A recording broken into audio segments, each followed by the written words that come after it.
Hare Krishna devotees. Yesterday we had a brief look at chapter 1, and today obviously then it will be chapter 2.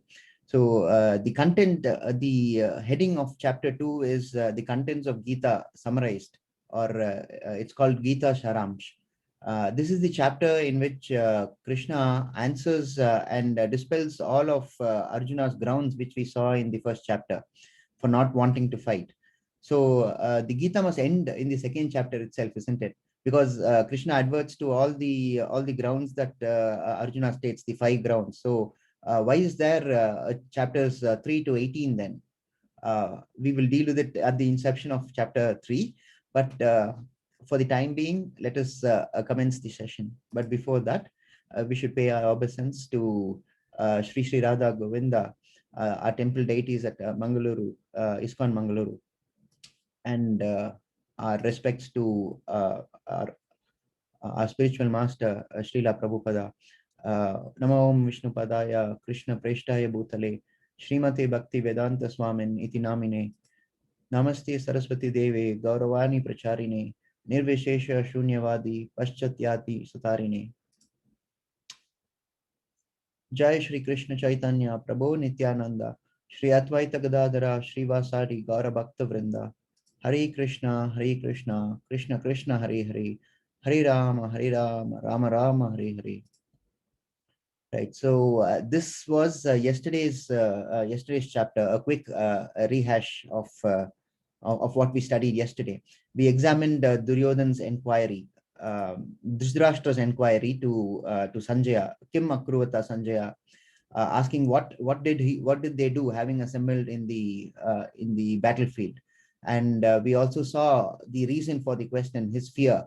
And then we examined Duryodhan's anger when he goes and taunts his master, his teacher, Dronacharya. And then we examined about the blowing of the conch shells and the impact that it had upon the Kauravas. And then Arjuna observing the army, and then the reasons that Arjuna gave for not wanting to fight the war. Now there are 5 reasons, right? As I mentioned yesterday. I'll mention 4. Can you then can anyone then post on the chat box what I missed? Right. I'll mention 4. For the first one, Arjuna says is compassion. Then Arjuna says the second reason is no enjoyment. Then he says about family tradition, and he says about indecision. So what is that I did not mention here?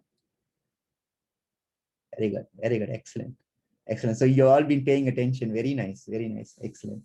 Right. So this is the answer yesterday, which we saw: compassion, no enjoyment, sin, and then sin is what I did not mention, right?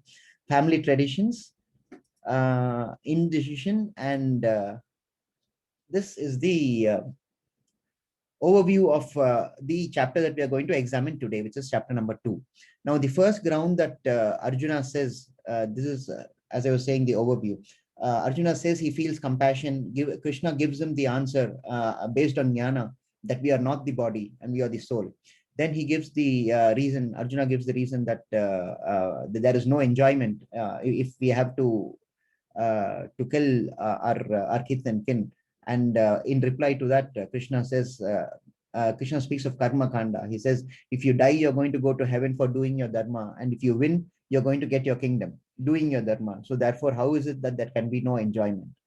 And the third reason that Arjuna gives is fear of sinful activity.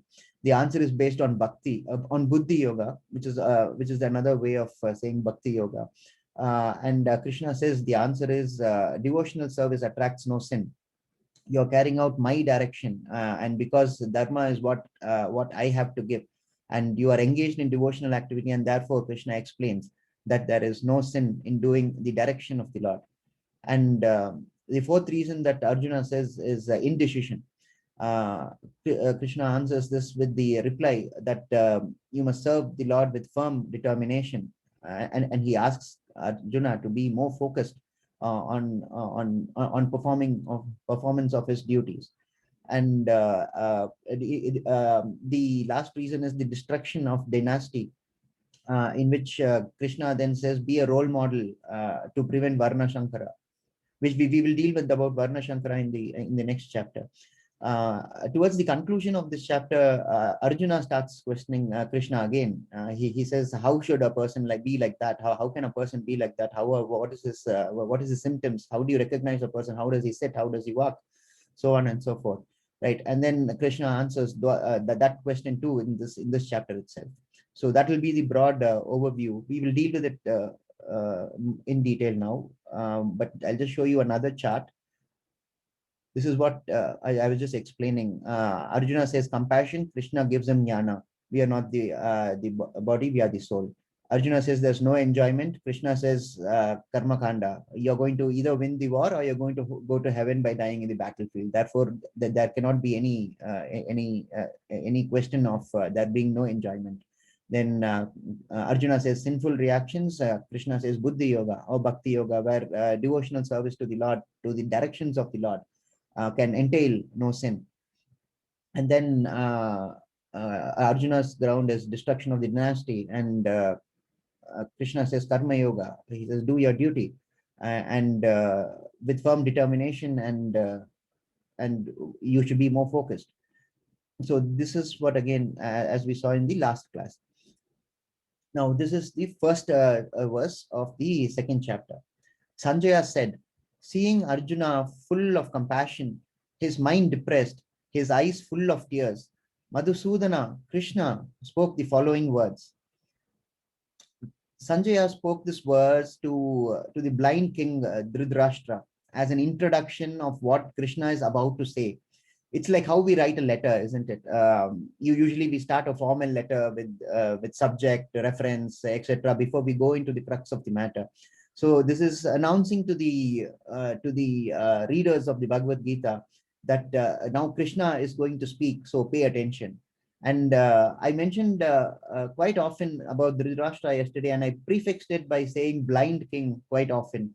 And there was feedback from a few devotees that I must not be referring to a physical deformity of a person. But please understand, it's not just a physical deformity, which had it been just a physical deformity, I would not have mentioned it so many times. But we have to understand the nature of Dhritarashtra. He's not just physically blind, but he was also spiritually blind. So you see, therefore it is that the reason for me to mention it quite repeatedly. I wanted to emphasize on his spiritual blindness rather than his physical blindness. Now, there's another aspect to be considered here. Arjuna has put all his points, all the 5 points to Krishna, but then Krishna does not start immediately advising. He doesn't start immediately telling Arjuna on what is to be done. Why do you think this is so? The reason perhaps is that one should give advice only when the other person has a calm mind. We should listen first and speak only when we have ensured that the other person is ready to listen. Now, imagine this is all being mentioned to Dhritarashtra by Sanjaya. And imagine Dhritarashtra's frame of mind. He would have been so happy. He would have been smiling when Sanjaya told about the 5 grounds that Arjuna has put to Krishna for not wanting to fight this war. This was though tenuous, it would sort of perpetuate the rule of the king of King Dhritarashtra. So he would have had a smile on his face just before this verse, but the next few verses, the smile would slowly start fading.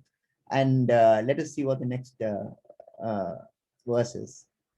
This is the second verse of the chapter.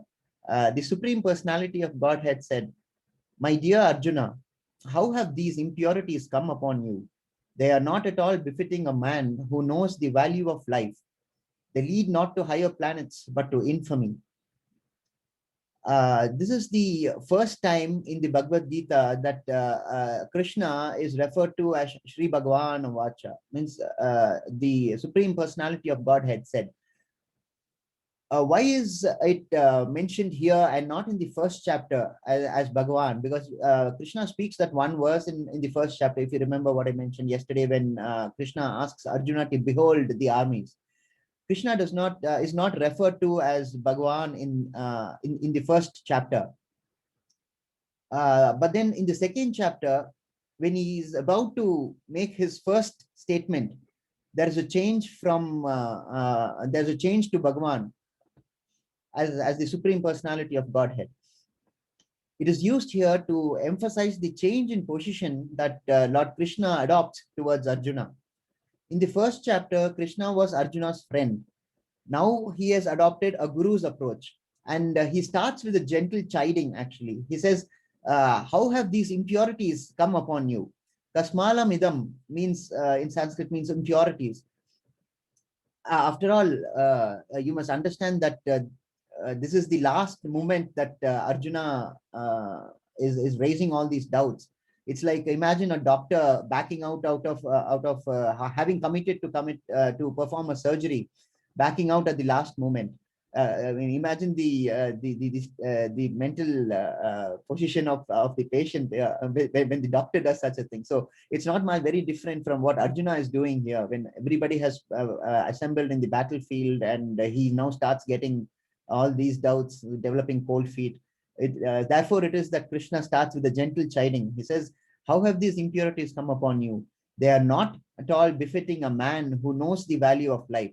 So Krishna attributes credit to Arjuna that he knows the value of life. And so it is that he asks, how have these impurities come upon you? Sorry, I think I missed a couple of slides. Right. Okay. This is verse 2.6, this chapter 2, verse 6. Nor do we know, this is spoken by Arjuna to Krishna. Nor do we know which is better, conquering them or being conquered by them. If we killed the sons of Dhritarashtra, we should not care to live. Yet they are now standing before us on the battlefield. This was the verse which we referred to yesterday in yesterday's chapter, where when we dealt with Arjuna's indecision. It was, as I mentioned, included in yesterday's chapter, though it belonged to this chapter. People generally think that spirituality means giving up everything. Whenever we see people in the spiritual path, we assume that they have to give up everything, but that is not really so. You don't have to actually give up everything. Krishna only says you should give up your attachments. You should be like a lotus leaf, water on the lotus leaf. You should be of this earth and yet not be of this earth. Now Arjuna has a decision to make. He's in the battlefield. All the armies are ready to fight. He has all these doubts, and he has put those doubts to Krishna. Now he must make a decision. He has to fight, or he should not fight. To be or not to be. That is the question, as Shakespeare said in Hamlet. We too have decisions to make, though not of the magnitude of Arjuna's decision from life decisions like whom to marry, to mundane decisions of everyday life as to what to cook and so on. Each one has to decide. And how is it that you can get a correct decision to the most important questions of life? Your approach to these questions would largely depend on the material nature that you're constituted of. Usually, as I mentioned yesterday, this is Sattvic, Rajasic, and Tamasic. A person acting under the influence of tamas, or when he is acting in the mode of ignorance, that person cannot decide at all. He will have no clue on what to base his decision on. Whereas a person acting in the mode of rajas decides, but then he decides impulsively. He does not think. He does not consider the consequences. He does not consult anybody. He acts in haste and then regrets his decision in leisure.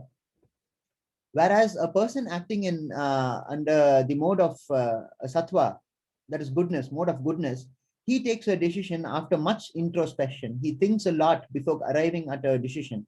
He consults other persons whom he considers to be wise and experienced. Then he also considers the problem from different angles and parameters, and also considers the consequences that his action would have upon other people.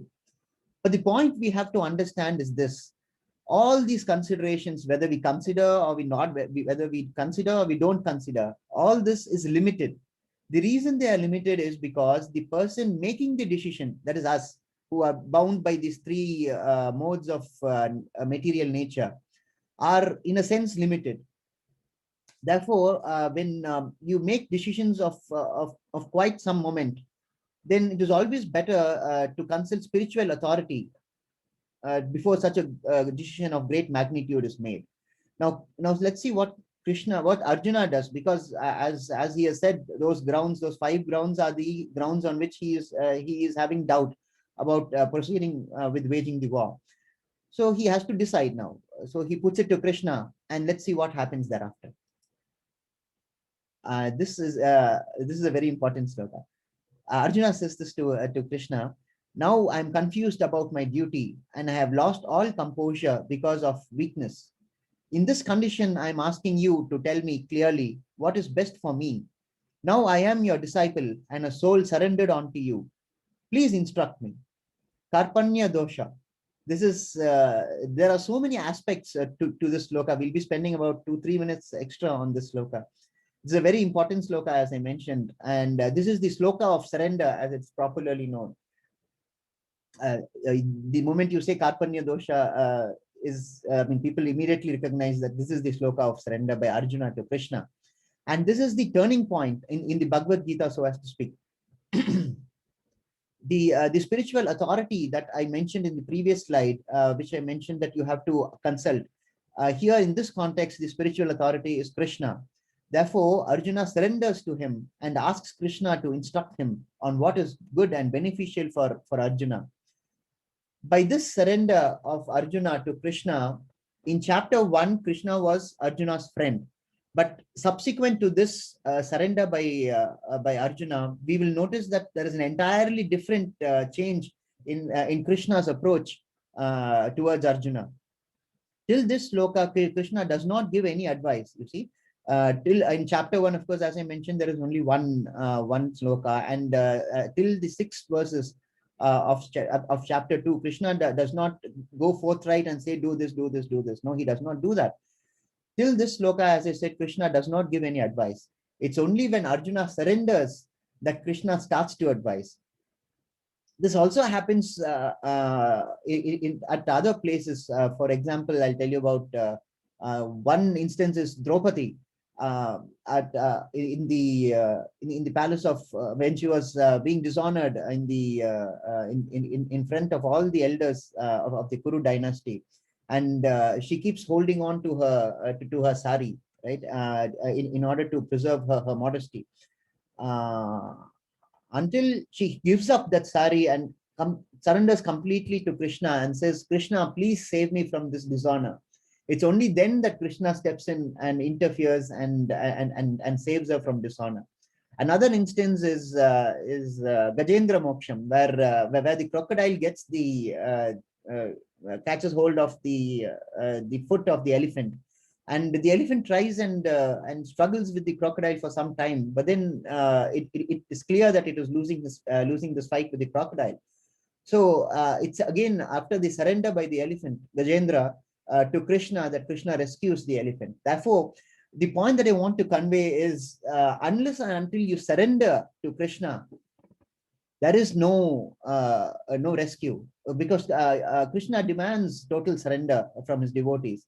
That you cannot have a plan B. If Krishna at least cannot be a plan B. You will try and rescue yourself, but then if it doesn't work, I can always lay back and ask Krishna for help. That is not how it works. There is only one resort, and that is Krishna. And we must realize that what Krishna wants from his devotees is complete surrender. Looking at it from another perspective, this is also a life lesson. You see, Krishna does not, as I mentioned, does not immediately start giving advice. The point is this: do not give advice unless it is specifically asked for. Because unless it is specifically asked for by someone, if you go and voluntarily give advice to someone who doesn't ask for it, such an advice is usually unwelcome. And worse still, nobody is going to assign value to such an advice, right?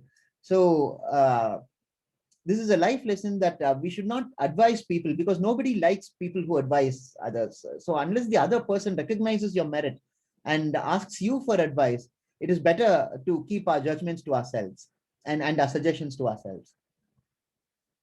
as I was saying, this there are several aspects to this sloka. Another one is the way in which Arjuna addresses the matter. Notice the prayer of Arjuna in this sloka. He does not ask for a wonder weapon with which the war can end automatically, or he does not seek any shortcut, or he does not ask Krishna, please mesmerize or hypnotize the Kauravas and ask them to give us their kingdom. I mean, Krishna could have done it easily, but then from Arjuna's point of view, he is not asking Krishna to do any of those things. The lesson here is to face the situation that God has chosen to put you in. And your prayer must be of such a kind that you ask for strength and courage to resolve the situation in which God has put you in. So Arjuna does not take any shortcuts here. He says, Krishna, I'm surrendering to you. You know what is best for me. So please do what is best for me and advise me. So that is the approach that Arjuna adopts while asking Krishna for help. Developing that a little further, we must also understand the prayer that Arjuna makes to Krishna. Uh, this is how we should actually make our prayers. There is no point of asking for money or material gains. The prayer should be like Arjuna's prayer. Oh God, I surrender unto you. Please do what is best for me. And that is perhaps the best prayer because it will take care of all the maladies. Sometimes we may not even know what we need. In chapter 9, verse 22, Krishna says that he will preserve what we have and give what we don't have. We will see that in detail, but I just wanted to mention it because it has some sort of a semblance to this verse also. Apart from this, we can see the scene from the perspective of Arjuna also. He's a Kshatriya. He cannot admit of weakness to anyone.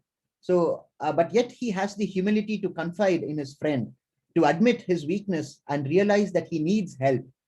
Sometimes it is much more brave to surrender and seek help than to try and push on. Arjuna is no doubt a great person, but he remained humble this throughout the Mahabharata, and towards every stage where he is tested, he maintains and preserves his attitude of humility, and perhaps this is what makes him so endearing to Krishna. Therefore, looking at it from the point of Arjuna, we can derive three life lessons right there. You must acknowledge your weakness and seek guidance. Then failure is a stepping stone only if we are humble. And the third one is the fundamental step is to accept a spiritual authority and seek guidance. And that spiritual authority has to be a genuine guru. And how do you choose a genuine guru? He must be someone who comes from the recognized sampradayas and who is a bona fide guru, not some charlatans who just say what people want to hear. Right, so this is what we dealt with. This is verse 2.7, the sloka of surrender, as we just explained now. See Arjuna's attitude, as I just explained. He is so filled with humility, and it is that humility which makes him so endearing to Krishna. Right, let's take a small detour here, right? Again, a question from me to you. So please be ready with your chat boxes.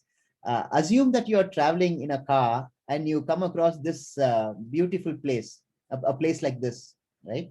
So you're traveling in a car, right? So you can't spend a lot of time looking outside, but because you've got to focus on your driving, right? So just have a look at it and post in the chat box what you actually see. What do you actually see in this picture? Okay. Yes. Yes, that's right. Yes, yes. Very good. Very nice. Very nice. Yeah. So there are so many different viewpoints, isn't it? I mean, this is just a picture, and there are so many viewpoints coming forth from the answers. Thank you. Thank you so much. Right. Now that you have seen this picture and you have sort of seen it, I mean, from the chat, different people have different approach to this one picture itself. Now you stop your car, right? You stop your car and you get out and you take a more closer look. Now what do you see? Let's see. Let's see what happens. Now what do you see? You see a tree, isn't it? You see a tree because you took the trouble to stop your car, and you stepped out of your car and you had a closer look, and you are able to see a tree now. Now let's say you have a pair of binoculars. So you take the binoculars out of the car, and then you come back, and then from your vantage point you see again through the binoculars, and what you're able to see, the tree closer, and you adjust the binocular a little, and what do you see? You see a parrot eating a fruit. Now what is this an analogy of? What is the point that I'm wanting to make? The point is this: our understanding of Krishna is limited by our ability to perceive Krishna. Our understanding of Krishna is limited by our ability to perceive Krishna. Therefore, it is that we have to enhance our ability to understand Krishna. And this is possible only by association with devotees and regularly teaching the scriptures. I'm sorry, reading the scriptures, such as the Bhagavad Gita and Srimad Bhagavatam. This is something that every devotee must consciously work upon, because otherwise we'll be just passing through and we'll just see a pleasant scenery without realizing the intricate nature of that scenery and what actually is there in that scenery. There is a verse in Srimad Bhagavatam. I think it's in the second first canto, second chapter verse, I think somewhere around 11. Because there, according to people's perception, some people see God as just light, as just energy, right? And then there are a few others who are more learned, who have started to acquaint themselves with the spiritual texts, and they start to see him as the Paramatma. But then there are a few more who have devoted themselves and their lives to the study of Krishna, because Krishna is a science, and to understand him requires a proper study. And they see Krishna as the Bhagavan, as the supreme personality of Godhead. And therefore, it is that we have to inculcate such an approach towards studying Krishna in order to understand Krishna better. It's not going to be easy. We are, after all, trying to understand the supreme personality of Godhead, isn't it? So we have to devote that amount of effort in order to understand Krishna. Now we'll just revert back to the to chapter 2 again. This is 13, 2.13, verse 13. From 2.111, Krishna starts to address the points that Arjuna had raised.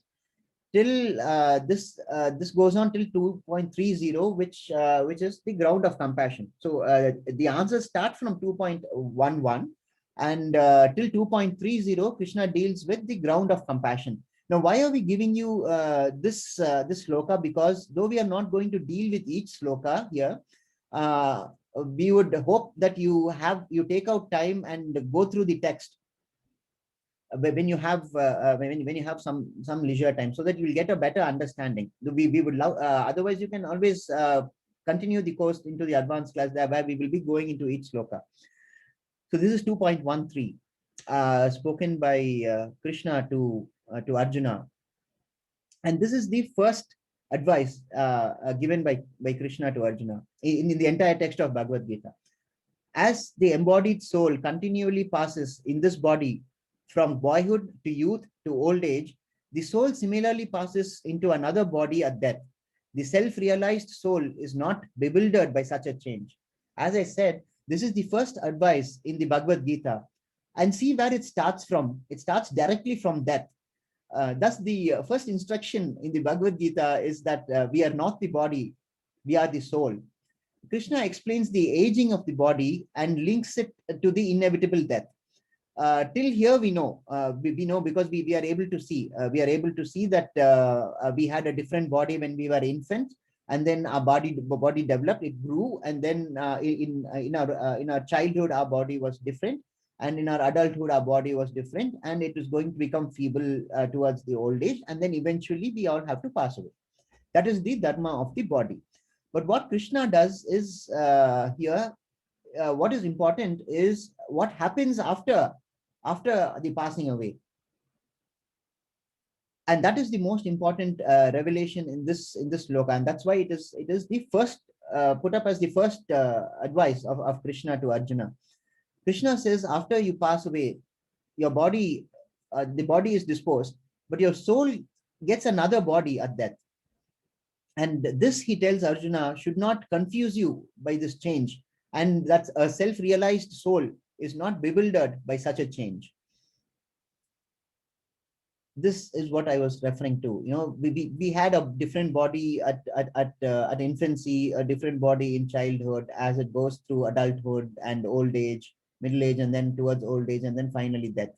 So the body that we have at this stage is not the body that we had either earlier or that we will have later, isn't it? And so it is with soul, because the soul keeps changing its body. This is verse 2.20, and Krishna continues his advice. He says, "For the soul there is neither birth nor death at any time. He has not come into being, does not come into being, and will not come into being. He is unborn, eternal, ever existing, and primeval. He is not slain when the body is slain." Basically, you have to understand that that there is no birth or death for the soul. If for this stage, that much of understanding is enough, because we are running short of time. We have to keep up time. This is verse 2.23, and in this sloka, Krishna explains the properties of the soul. Krishna says, the soul can never be cut into pieces by any weapon, nor can he be burned by fire, nor moistened by water, nor withered by the wind. But why is it so? Because the soul, as Krishna says, cannot be cut into pieces nor be burned by fire. But why is it so? It is so because the soul is not material. It belongs to the spiritual realm, and therefore it is that these material aspects, weapon, fire, wind, water, they are all material aspects. So these don't affect the soul. So having answered Krishna Arjuna's query on based on body on the soul transmigration, Krishna then proceeds to answer Arjuna's second point, which is no enjoyment. This is from verse 2.31 to 2.37. Your enemies will describe you in many unkind words and scorn your ability. What could be more painful for you? In this verse, Krishna takes a slightly different approach to addressing Arjuna's problems. He appeals to Arjuna's sense of being a Kshatriya. Krishna says, if you turn back and not fight, your enemies will not be kind to your conduct. They will describe you in unkind words. They will scorn your ability. This would have been particularly painful to Arjuna, because Krishna knows that that Arjuna considers himself to be the best ever archer, because he was, after all, the favorite student of Drona. But that impression that people have that Arjuna is the best archer is stiffly contested by Karna, because he too has been trained by none less than a great personality of Parashuram, if I remember right, Parashuram itself. So Arjuna is he's acutely aware that his position is very tenuous, and and because of the competition that he faces from Krishna, if he does not fight, then people will think otherwise, that Karna is actually a better person, a better archer than Arjuna. So Krishna asks, what would be more painful for you? Do you want people to think like that? And for a Kshatriya, for people, for them, their dharma is that people must hold them in respect and be afraid of them to an extent. So if people lose that opinion of Arjuna, that would be a fallen Kshatriya. So Krishna wants Arjuna to understand that Kauravas are not going to say, thank you, Arjuna, for not killing us. They are going to berate him if he turned back without fighting. They will describe him as a coward and as a failed Kshatriya. They will mock Arjuna, basically. That's the point that that Krishna is trying to drive home to Arjuna, that you must live by your dharma, the dharma of being a Kshatriya. Because if people start mocking you like this, then it is anyway going to kill you, Arjuna, he says.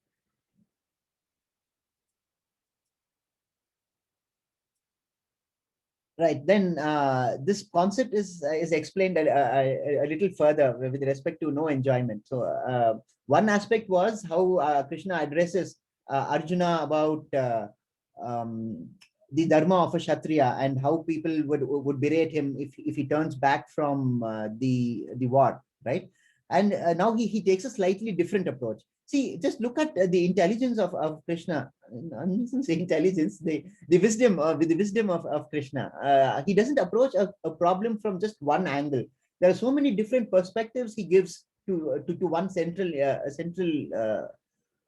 issue, and that is the secret of how you convince a person. You can't just stick to one perspective. You take it from different views, different angles, and explain the consequences to a person if you have to persuade them to adopt your point of view.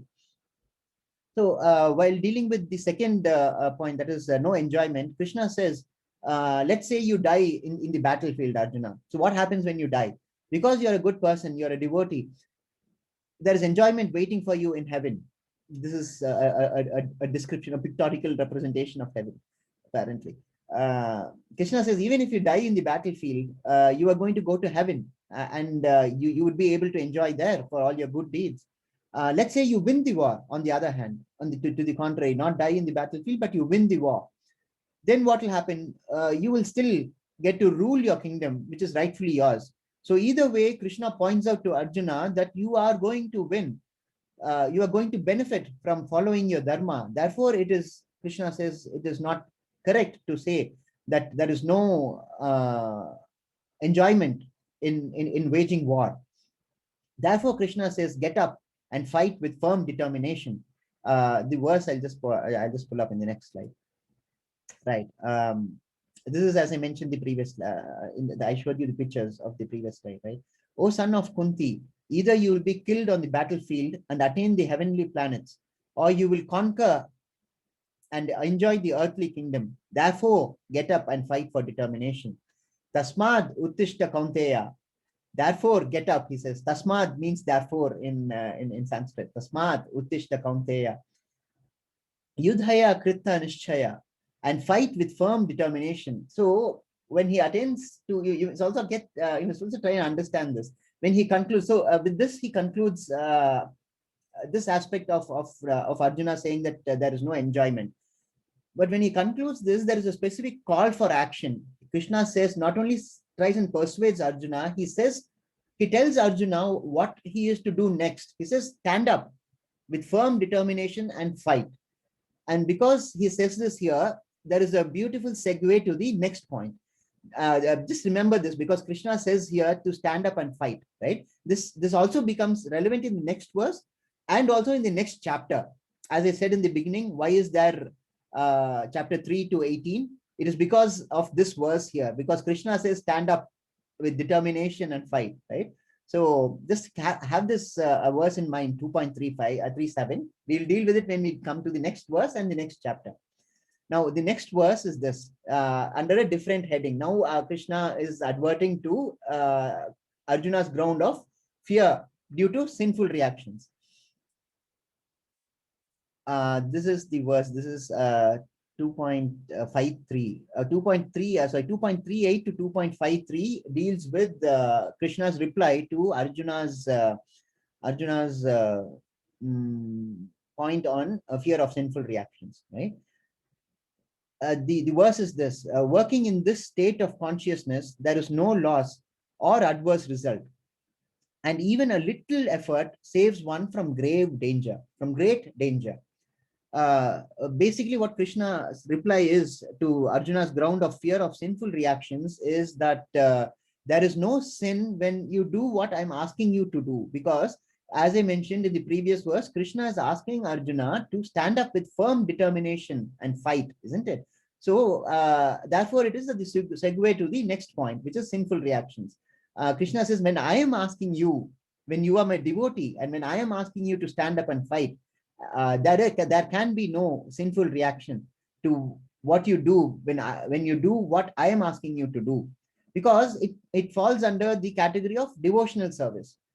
And when a devotee engages himself in devotional service, which is done for Krishna, there can be no sin which is attracted.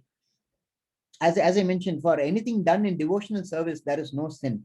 But then, see, this becomes a little a little problematic because it is open to misinterpretation also. So what is devotional service would be the question, because I'll do something and then I'll say this is devotional service to Krishna, but then in reality it will be an entirely sinful act uh, under the label of a devotional service. So Krishna says in these verses between 38 to 53, what is devotional service also? Krishna says devotional service means service done for Krishna, but it must be under the supervision of a spiritual authority, such as a bona fide guru.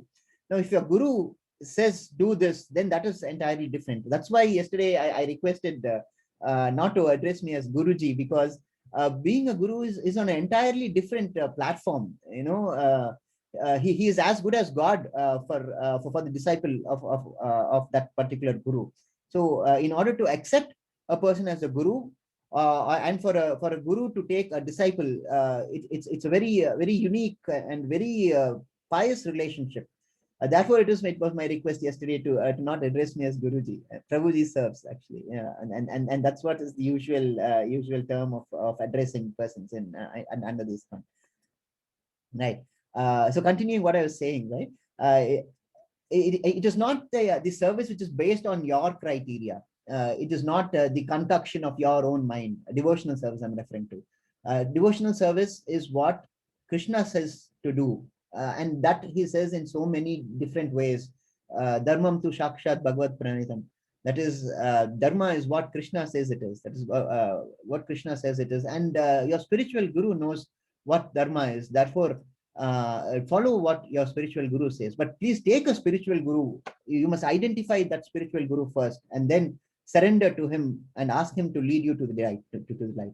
Now, there are two other examples I wanted to give, and this is Vibhishna and this is Hanuman. This is a scene from Ramayana, right? Vibhishna is the younger brother of Ravana, but but in Ramayana he sided with Rama. Superficially, it can be said that the younger brother has sided with the one who wanted to kill his elder brother, right? And in that way, you can find fault with Vibhishna. Similarly, for Hanuman, Hanuman was caught when he was delivering messages for for Lord Rama to Sita at the Ashoka forest, Vana at Lanka, right? So he was caught, and then Ravana wanted to have him executed. But then the wise advisors of Ravana told him that you should not execute a messenger, because he's only a messenger, and it is not dharma to execute a messenger. So Ravana says, so orders that Hanuman's tail be lit on fire. And because of that one direction issued by that one person, Ravana, the entire Lanka burned, because we all know what Hanuman is capable of, isn't it? Superficially, again, here it can be said that the punishment did not fit the crime, because Ravana only burnt his tail, but then Hanuman went and burnt the entire Lanka, isn't it? But see, all this is superficial advice. What we have to understand is that in both the cases, both in Vibhishna's case and Hanuman's case, they were doing what was asked of them.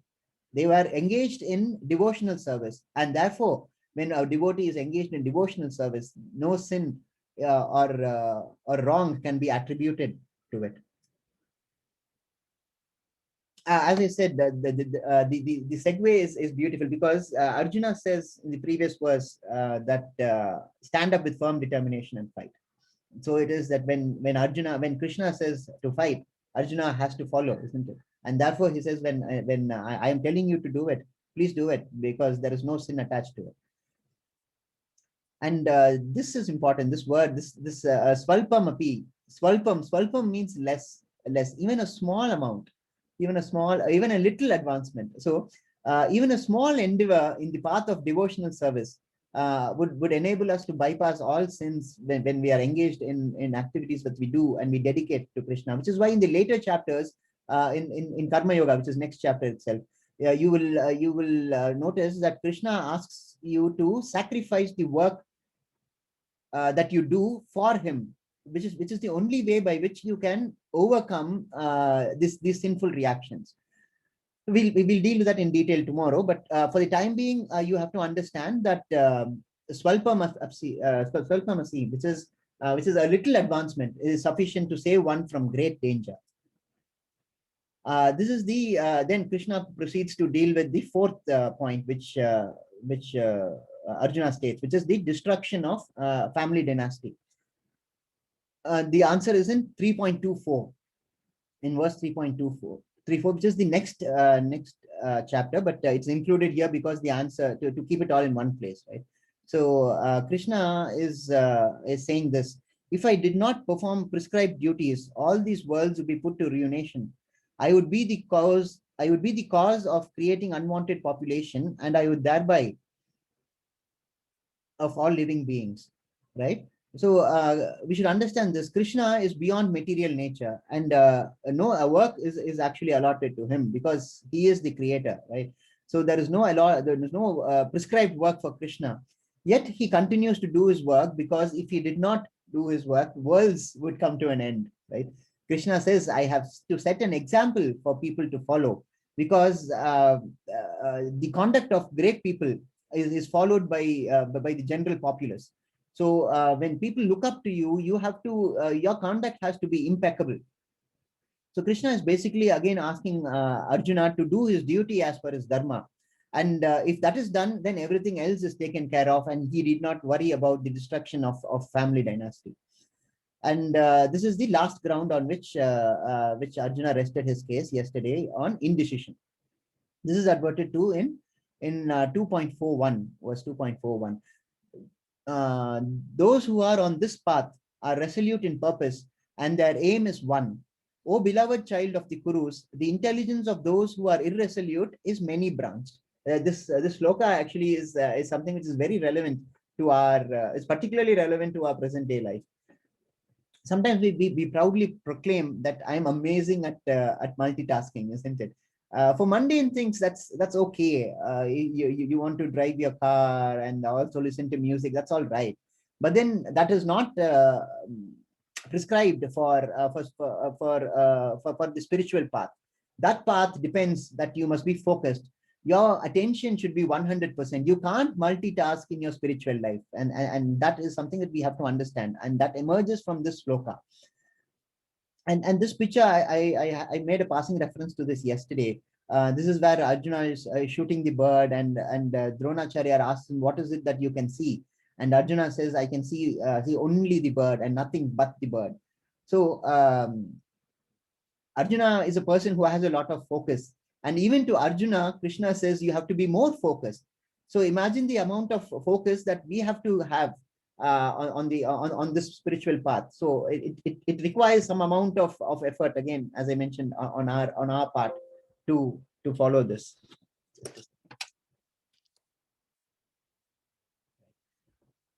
This path, those who are on this path here, the meaning is devotional service to Krishna path. That is the meaning of this path here. And basically Krishna says, choose this path and only this path, and follow it resolutely. Be vivasatmik, sorry, vivasatmika buddhir. Vivasatmika buddhir. That is one who is resolute. It's a small modification of this this line. Vivasatmika buddhir. Someone who is who has a mind who is very resolute, and such a mind is called vivasatmika buddhir. Okay. Krishna says you should have such a mind on the spiritual path, right? This is a wonderful phrase, verse. This is something which truly resonates with me. Karmas neva dikaraste ma phalesu kadachana ma karma phalehe trubhu mati sangos tava karmane. You have a right to perform your prescribed duty, but you are not entitled to the fruits of action. Never consider yourself the cause of results of your activities, and never be attached to not doing your duty. This is verse 2.47 of the Bhagavad Gita. Very popular verse, very, very popular verse. And this verse is also very close to my heart. It has truly brought me solace in times of great trial. Before I became associated with Gita, I often used to question God, why did you let this happen? Why did you let that happen? How could have this happened to me? I was so sincere in doing my work. I complained that I complained to God that I had put in so much work, so much effort, wanting to achieve a specific goal. And though on that particular day I was clearly the best, I still did not achieve my goal. And that truly disturbed me a lot because it caused a lot of pain, a lot of anxiety and stress. This was because I was looking forward to a particular result. I mean, I knew the general principle of Gita, but of not being attracted to the result. But then it was very difficult for me to apply it in day-to-day life. I'm sure all of you would be able to identify with what I'm trying to say. Right? And I'm sure this would specifically resonate well with professionals. For example, a doctor performs a surgical procedure, probably a run of the mill, he would have probably done it 100 times, right? And yet sometimes it happens that the patient expires on the operation table itself. How do you explain that? It's very difficult to explain that, isn't it? Let's take a lawyer, for example. The pain is actually more acute for a lawyer, because for a lawyer, when he meets the client for the first time and then gets the facts, you get this perception that you can build an ironclad case out of it for the client. You think that the law is in your favor, the facts are also in your favor. There is not a chance that you would lose this case. And yet, when the court passes the judgment, you come to know that you've lost the case. And then the entire rigmarole of questioning God again would restart. But now, after seemingly getting a better grasp of the principles in the Gita, I actively recall this sloka specifically when things go haywire. The only question that is now relevant to me is, have you done your duty to the best of your ability? That is the only question which resonates with me. Have you done your duty to the best of your ability? If my conscience says yes, the matter ends there. The matter ends that there's nothing further that I have to worry about, because the client or the patient for a doctor has to deal with their own karma. One can have no control over the karma of another person. This realization, based on this verse especially, has brought so much relief to me. And the last line especially is also important, because sometimes this last line is lost in the beauty of the first part of the sloka. The last line, and I must emphasize this: never be attached to not doing your duty. So it is not enough to just detach yourself from the result. You must never think of not doing your duty. And therefore, it is the only question that we must ask ourselves is, have we done our duty to the best of our ability? You will get an answer. You see, when you do something to the best of your ability, you get this feeling, right? You're satisfied with the work that you do for in yourself. Your conscience tells you that yes, you have done a good job, and this is probably the best year that you could have done. And that answer, if you get, then you have done your duty. And this is the next verse to 2.48. Perform your duty equipoised, O Arjuna, abandoning all attachment to success or failure. Such equanimity is called yoga. This is the verse where Krishna defines yoga as equanimity. In further chapters, this concept is expanded upon by Krishna. Krishna develops on the previous verse and specifically states categorically here to avoid attachment, to address to success and failure. But and then he equates that sort of a position to be equanimity in yoga, right? But our general understanding of yoga is that it is more of an exercise for the body, increase the flexibility and all that. We will deal with that in chapter 4, I think, Ashtanga Yoga, chapter 6, sorry. Chapter 6. But we have to dispel this idea at the inception that yoga is just exercise. It's much higher than just exercise. As it says here, samatvam yoga uchate. That is, equanimity is the highest yoga. Right. And now we go on to the portion. Now Krishna has completed he has answered all the queries of Arjuna, which we saw in chapter 1. So all the 5 grounds has been addressed. So Krishna has clarified his position and what he expects from Arjuna, right? Now all Arjuna has to do is say, yes, Krishna, thank you, I'm very convinced, and he has to stand up and fight. But then this conclusion where he stands up and fights, waits till chapter 18, where he says, where Arjuna says, after hearing all what Krishna has to say, he says, Karishye vachanam tava, I shall do as per your instruction. But he could have done that here itself, because Krishna has clarified all his doubts. What else remains? I'll tell you, as I mentioned the previous verse, Please bear it in mind, 2.57. It will have a bearing on the next chapter. But now, for now, after Krishna answers all the queries, Arjuna comes up with one more question. He is asking here, it looks as if almost like he is procrastinating, but then we must keep in mind that Arjuna is acting under the Maya of Krishna, isn't it? And therefore it is that this message is indirectly, it is meant for us. Okay. So this is the question that Arjuna puts to Krishna now. Arjuna said, "Oh Krishna, what are the symptoms of one whose consciousness is thus merged in transcendence? How does he speak? And what is his language? How does he sit? And how does he walk?" See, when he says speak, sit, walk, what Arjuna is referring to is broadly conduct of a person. Basically, he's asking what are the symptoms of a person who has a Vivasatmika Buddhir, or a person who is a Stitadir Muni. That's actually the translation. I didn't put it up here. You'll find it in the verse. Stitadir Muni is what the Sanskrit verse says. The answer to this question constitutes the rest of the chapter. And just broadly, this slide is provided. This is given in order for the devotees to simplify your search and guide you. See, because of the time constraints, and this is a very lengthy chapter, and therefore it is that probably I might have to exceed my time limit today. I would really like to take you through all these verses, the verses in which Krishna explains a person with Sthita Dev Muni, what are his symptoms, how does he talk, how does he walk, and all that. But then because of time constraint, this chart is provided so that the devotees can explore the Bhagavad Gita on their own and come back if they have doubts. Right. So with regard to speech, Krishna refers to in 56 and 57 verses.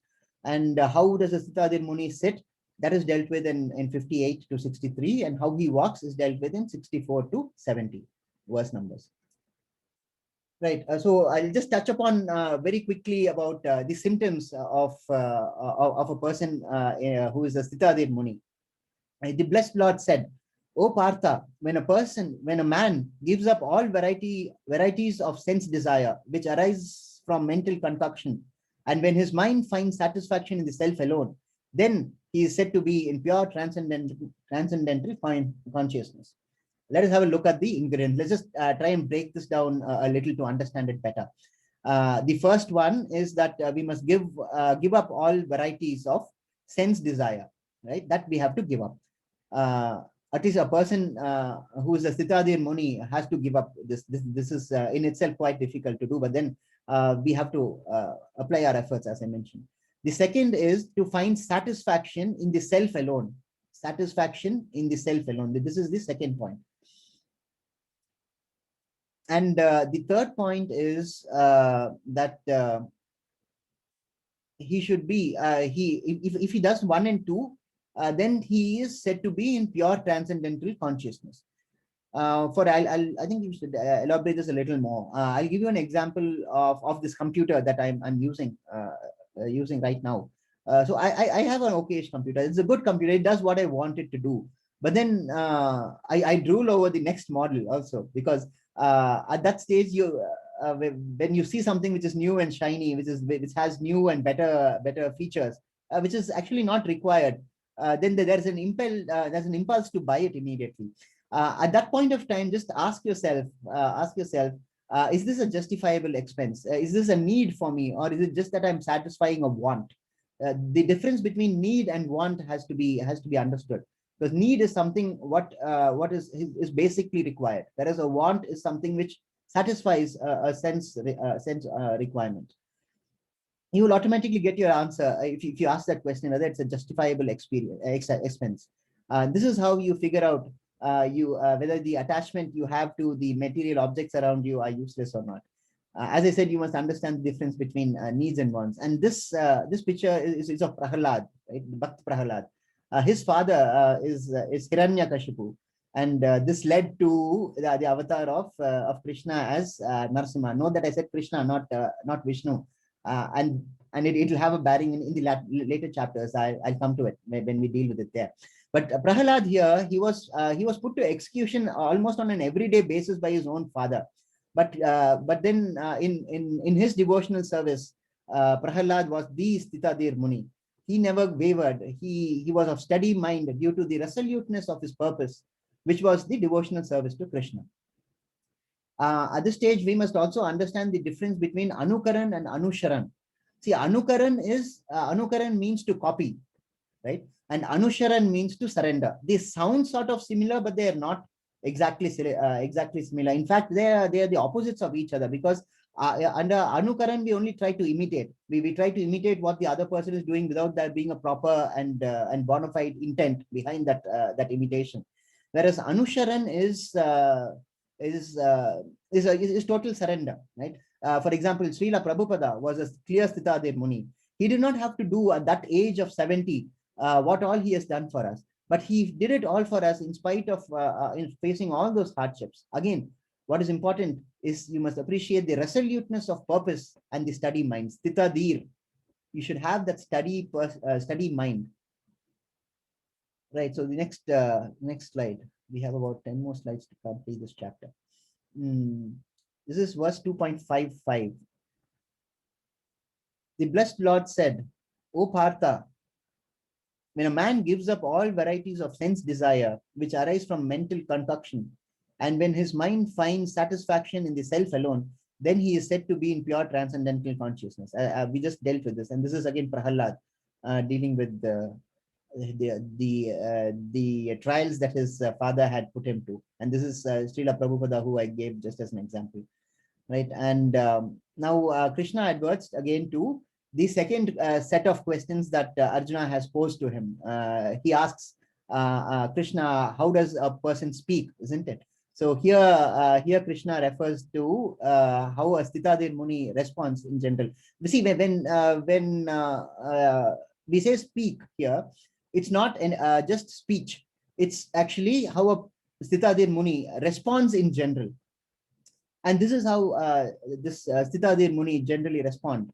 One who is not disturbed in spite of the threefold miseries, who is not elated when there is happiness, and who is free from attachment, fear, and anger, is called a sage of steady mind. Here it is, Stitadir Munir Uchate.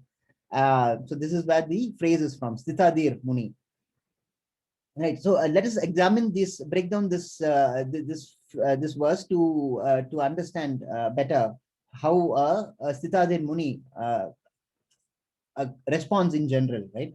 So first is not to be disturbed in spite of the threefold miseries. That's the first ingredient. And the second ingredient is he is not elated when there is happiness. And the third is he is free from attachment, fear, and anger. Right now, these two are quite clear that you should not be over the moon, as they say, when you're happy.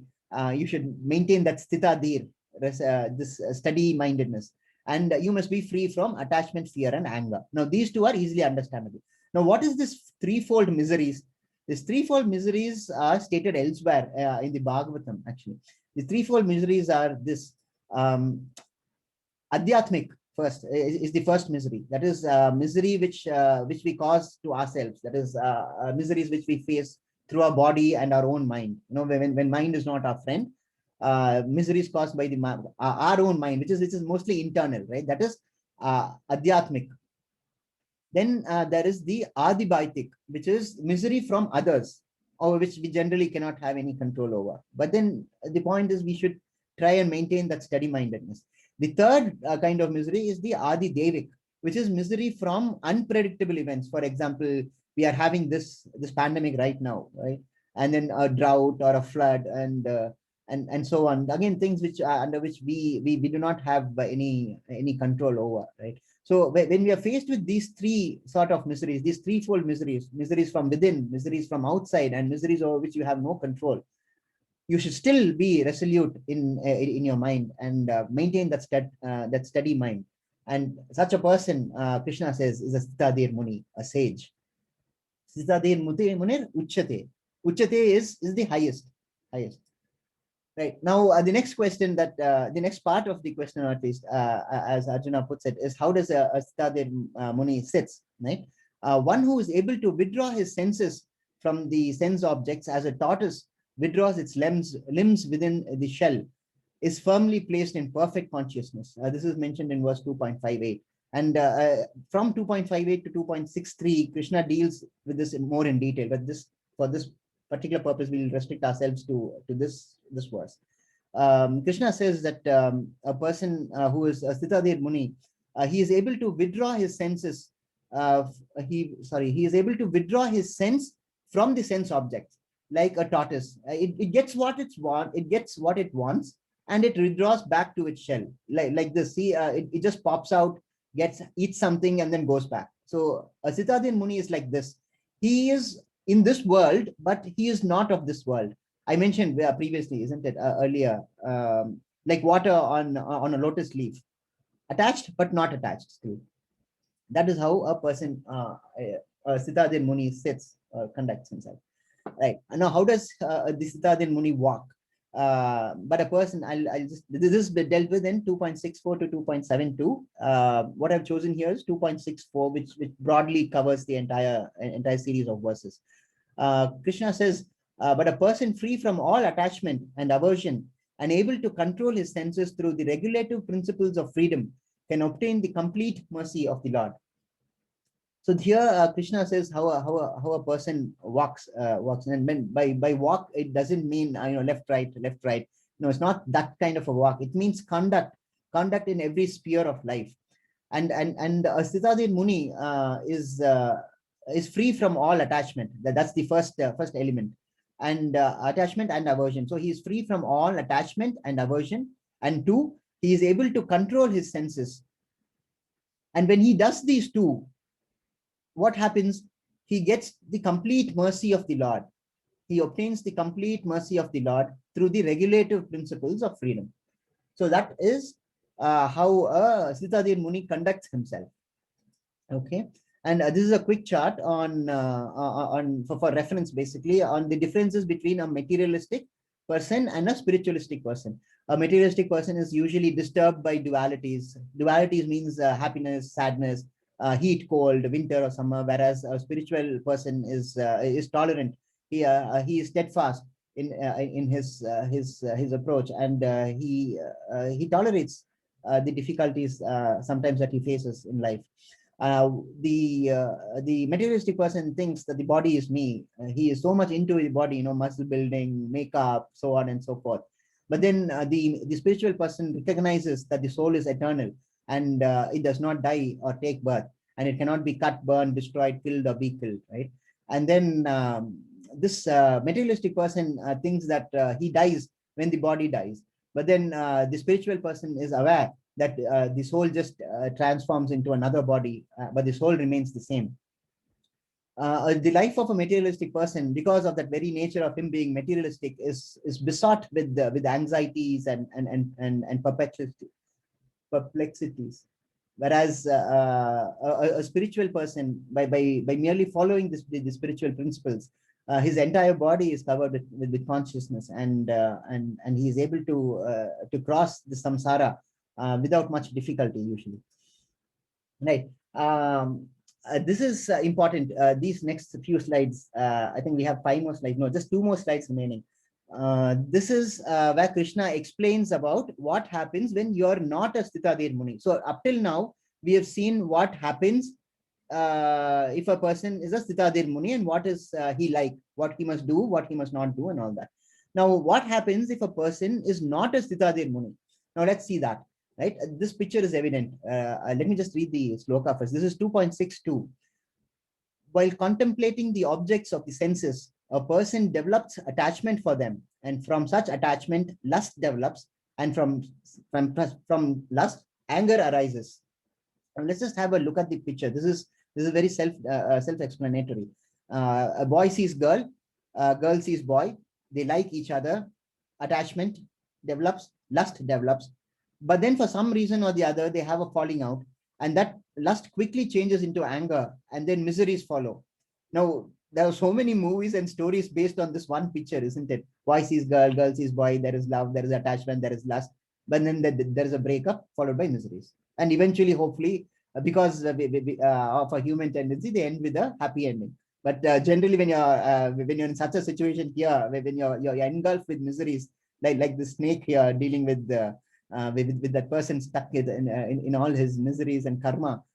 We don't really believe that there's a happy ending, right?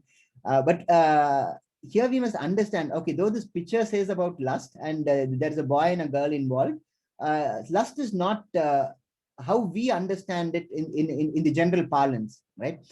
In the Vedic literature, lust is very broad. It's not just the attraction between the genders, and it is much more broader than that. Just to give it to give a very short explanation, the Vedic way is that any any activity which satisfies the senses is called lust. So the explanation, as you can see, is very broad. Any sense, just to put it another way, any sense which demands satisfaction is called lust, right? This is actually very beautifully defined in the Chaitanya Charitamrita, which is, and I'll tell you a little more detail about Chaitanya Charitamrita in other classes, but we're running really short of time. So Adi Leela, I think it is, where the definition of lust is given as Atma Indriya Tripti Vancha Tarunam Kam. Atma Indriya Tripti Vancha Tarunam Kam, which is the desire to satisfy one's senses itself is kama. Kama, of course, we all know is lust. And this verse actually 2.62 continues in the next verse 2.63. Let's see 2.63 now. Previous slide we saw about lust leading to anger, right? So you contemplate on the object of senses, the person develops attachment for them, and then from that attachment lust develops, then lust leads to anger. Now let's see what anger does. From anger, complete delusion arises, and from delusion, bewilderment of memory. When memory is bewildered, intelligence is lost, and when intelligence is lost, one falls down again into the material pool. I do not really have to explain this verse. It's quite evident, and we know this from our life experiences itself. Anger destroys intelligence. I'm sure all of us would have found ourselves in situations where we regret having done or said something when we were angry. Why did I do that? Or why did I say that to him? Why did I have to hurt him so badly? And all that. It is because anger got the better of us. It's because anger got the better of our intelligence. Because once intelligence is destroyed, destruction follows. But however, we must also understand one important aspect in this, because at every stage we can stop ourselves. You know, as the previous slide would indicate, there are different stages, right? So first is when you contemplate the object with your senses. So here the boy looks at the girl and then he starts liking that girl. So even at this stage, if you are able to curtail your involvement, your senses, if you're able to control your senses, then you can get out of this web, right? But then if you indulge yourself a little, and then you go on to the next stage where you develop attachment to it. After contemplating it, you sort of develop an attachment for it. Even at that stage, you can detach yourself. Even at the stage where that attachment leads to lust, you can still detach yourself. You can also detach yourself when that lust leads to anger, and when anger breaks down in your intelligence and your memory, and you cause misery. At each and every stage of this series of events, you will be able to control yourself. But the problem is this: you will not be able to do it easily, because the first stage you can do it easily, but then it gets progressively harder, because when you go on to the second stage where contemplation develops into attachment. Now, getting back from attachment is a little more harder than getting back from contemplation. So Krishna says in those verses that I mentioned, Krishna says that the best way is to nip it in the bud. So when it is just a desire, if you let it grow, it becomes more difficult to nip it. So it is the lesson that when we realize that we are starting to contemplate material senses, you should stop right there and not allow it to proceed further, because once you let it proceed further, it becomes difficult to control it, to get back from to withdraw from that stage. Right. So the objects of the senses. This is the chart which has been made out for explaining these two verses. First is the object of the senses that leads to attachment. And then attachment leads to lust. Lust leads to anger. Anger leads to delusion. Delusion leads to bewilderment of memory and loss of intelligence. And then when that happens, we fall, isn't it? And with that, the chapter is broadly covered, though there is so much to mention in this chapter, and such a lengthy chapter. I thank you so much all for staying till the end. You see, these are this is the conclusion slide of the class today.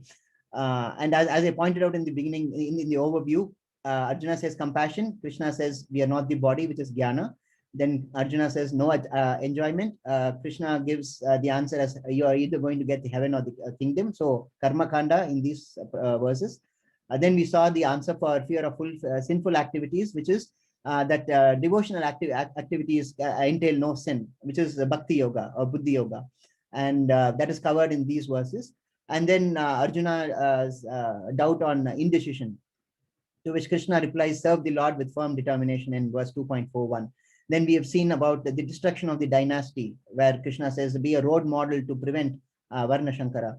And then we saw about the capabilities and capacities of being a Sthitadir Muni, and what happens when you're not a Sthitadir Muni, right?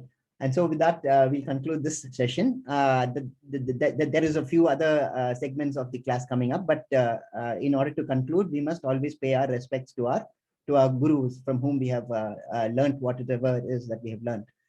This is the Guru Pranama.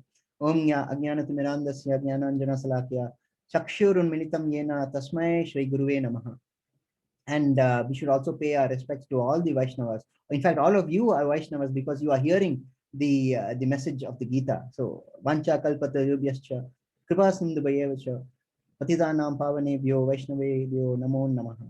Please stay back for Ashtakam. Mataji, we are having Ashtakam, isn't it now? Yes, Prabhuji. Yes, wonderful. Please stay back. I think Kishore Prabhuji is back. Yes, Prabhuji. Yes, Prabhuji. Hare Krishna. I'll just stop the sharing now.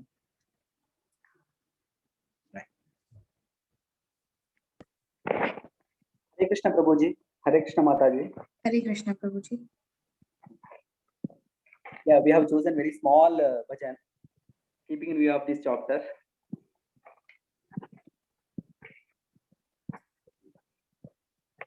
Shall we start, Mataji? Yes, Prabhuji. Oh.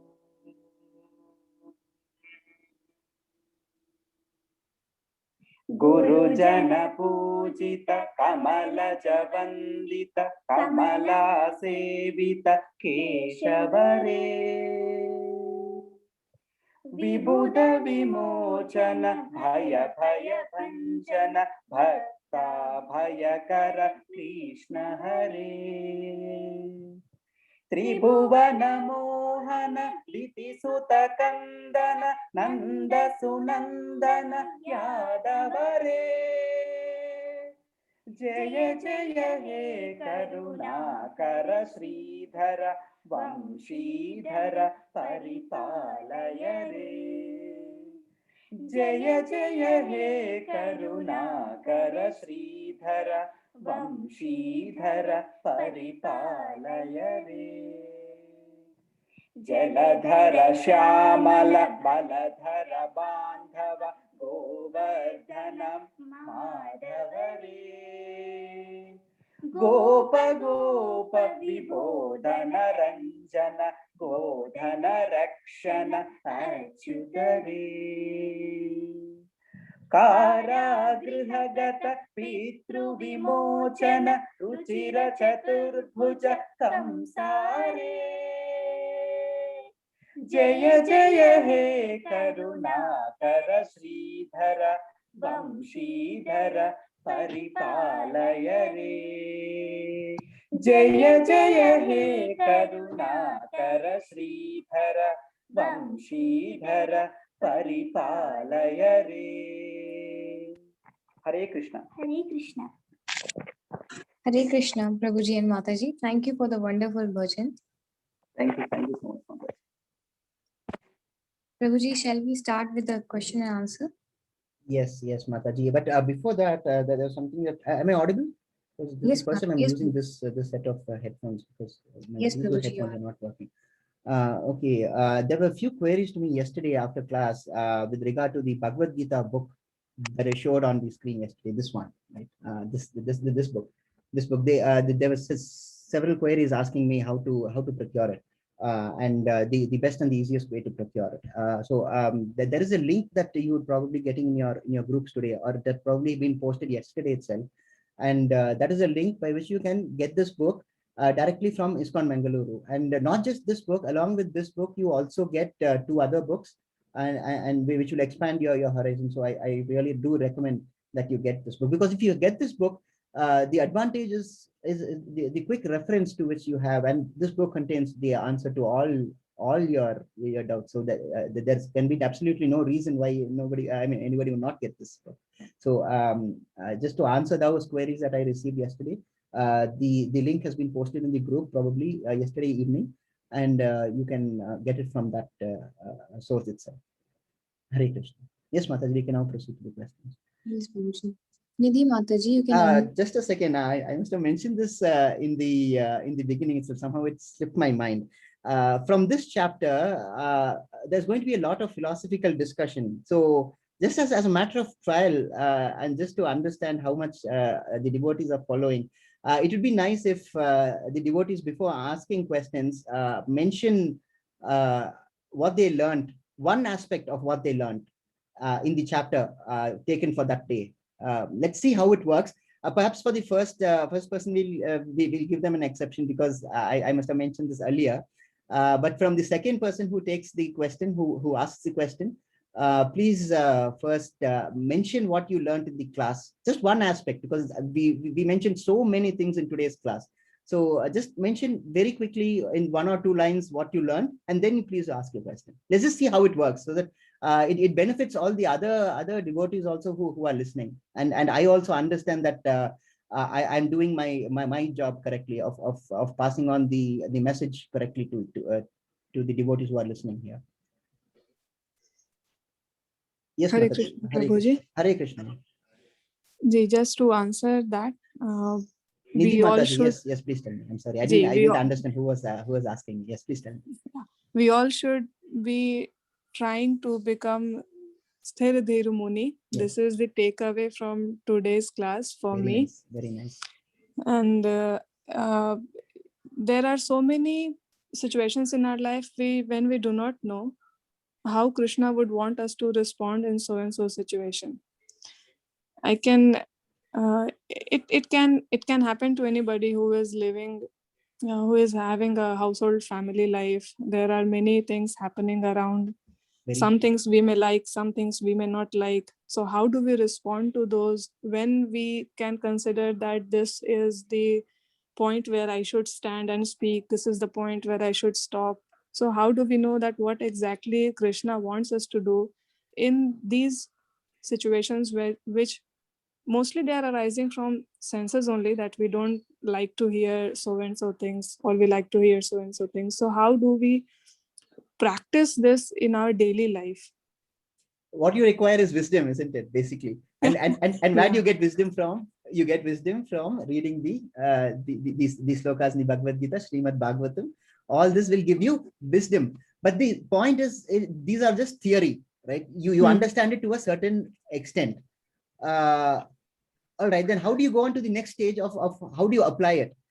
That is the place where the role of a spiritual guru comes into play, and that is more essential than just knowing the theory, because knowing the theory is important, all right, but then how you apply the theory to your regular life, that is very essential to know. And that is why the role of a spiritual guru is so vital in handling every day's issues and challenges that we face.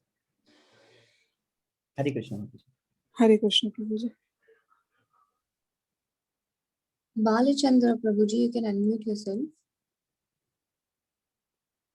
Hare Krishna. Balachandra Prabhuji.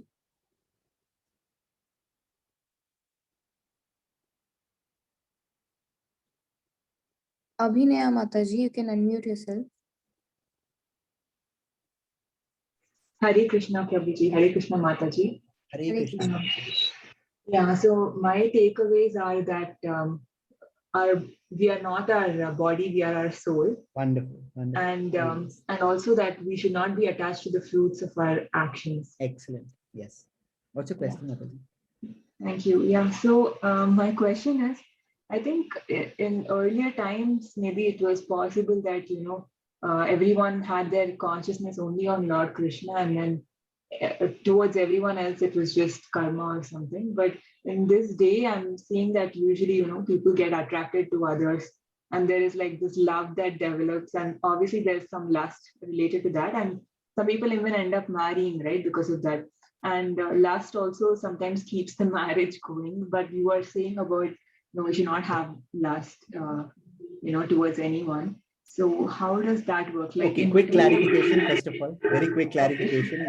Please don't understand it that I said lust in that sense, because I made it very specifically clear that lust is much broadly defined in the Vedic literature. See, humans are at the end of the day animals, at least in social sense, right?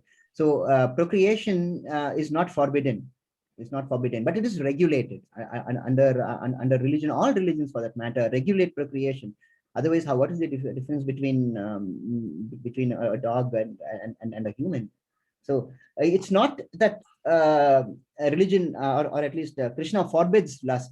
He says it is better to be detached from lust, and once you fall into that rigmarole of sense satisfaction, you will have difficulties which are otherwise associated with it. And lust, as I mentioned, is not just gender attraction, right? Lust is anything which requires a sense satisfaction, anything which asks you for sense satisfaction. That is lust. And I just wanted to clarify and emphasize again, lust is not just the gender attraction. Yeah, so right? Are you say then is it okay for like married couple to have lust within each other? That's okay, is it? It is natural, Mataji. It's natural, as long as that there are 4 principles which everyone has to follow. One is that we should not be intoxicated. There should not be any gambling. And the third one is what is relevant to what you're mentioning, which is there should be no relationships outside marriage. So that is what is forbidden. Relationship outside marriage. Inside marriage, of course, it is meant to be. That is one of the important purposes of marriage, isn't it? So therefore, it is that lust within marriage is actually quite welcome. But then, see, you should also then distinguish between lust for the purpose of satisfaction of your sense and lust for procreation of children, because procreation of children under the Hindu Dharma is a duty that one is bestowed upon. So there is a distinction there also that we have to keep in mind. The higher position is given to procreation of children, not the satisfaction of the senses through lust. I hope I'm able to convey the point that I'm trying to make. You appreciate, right? Yeah, Prabhuji. Thank you, Hare Krishna. Venkatesh Prabhuji, you can unmute yourself. Hare Krishna, Prabhuji. Hare Krishna, Prabhuji. So to start with, I mean, this particular chapter was too confusing. Yes. Because it has covered many aspects. Many aspects. By the time we understand the first aspect, we were going to the second one, and the second one is like asking us to think even more deeper. So what you can do is, we will be posting the recording of this session.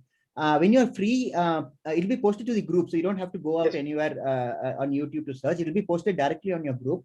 When you're free in the course of the day, when it is fresh in your mind, please apply your mind again to what has been stated in class, because this chapter comprises the entire Gita. That's why the heading, contents of Gita summarized. So chapters 3 to 18 is contained. The crux of those chapters are contained in this chapter itself. So please do take that effort to go through this session once again. Hare Krishna. Yeah, but go ahead. My understanding, like in a very short note, like understand what is your need and what is your want. Yes. Maybe yes, that will like stop the problem at the starting stage itself. Very true. Very true. And sir, how do we find our spiritual Guruji? Oh, wonderful question. Oh, I was hoping someone would ask this. Very nice question. How? Because the role that is attributed to a Guruji is of such high order that we have to be very careful in selecting our spiritual guru. But one rule of thumb that we can adopt is how we choose our educational institution. Prabhuji, how would you choose an educational institution? Supposing you want to enroll yourself in by ranking, I can say. Yes, exactly. Supposing you want to enroll yourself in a university, what comes to mind immediately? Harvard, Yale, right? Oxford, or we have we have the National Law School in India, which is one of the most premier law schools, and so many other. The Nalanda University, where we had our first university in the world, right? So by reputation and by the word of mouth of devotees, supposing you have to select a doctor, how will you select a doctor for treating a particular malady that is ailing you? You ask people, right? You ask, I need guidance. Who do you think would be able to guide me in the spiritual path, in the spiritual world? And the devotees would be able to tell you, I am a devotee of so and so, and he has guided me well, and so on. So that is another good indication. So don't go by popularity, but please, sometimes we have people amongst us who just say things that people want to hear. And a spiritual guru must also be in a position to give you personal time, because when you may accept a person as a spiritual guru, that spiritual guru must also take you as a disciple, right? And a spiritual guru can have only so many disciples, because it is one of the duties as a dharma for a spiritual guru to bestow his attention to each and every disciple that has adopted him as a spiritual guru.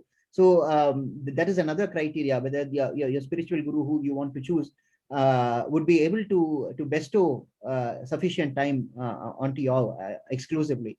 So these are certain things that came to mind to mention that when you how you choose a spiritual guru. Hare But Krishna. I think, sir, like, this is a long quest. I think from your answers, getting a spiritual guru is a very long quest. Yes. But you should be very careful. But it is believe me, it is worth it. See, you spend how much time in your education from, say you go to pre-KG, right? It's like when you're 3, from 3 to age 20, 21, when you're a graduate. How much is that? Nearly for quite a long number of years, isn't it? We spend so much years in an educational institution, and we research our educational institutions so much before we go and join them to spend our formative years. Choosing a spiritual guru is no different from that. You have to put in so much effort to arrive at that correct spiritual guru. And another important thing, and perhaps the most important thing, is you must find if the guru is from a recognized bona fide parampara. Yesterday I mentioned about the paramparas, and I'll also mention it in detail in chapter 4. As I mentioned, there were 4 paramparas, right? We have the Brahma parampara, of which ISKCON is a part, the Brahma Gaudiya parampara.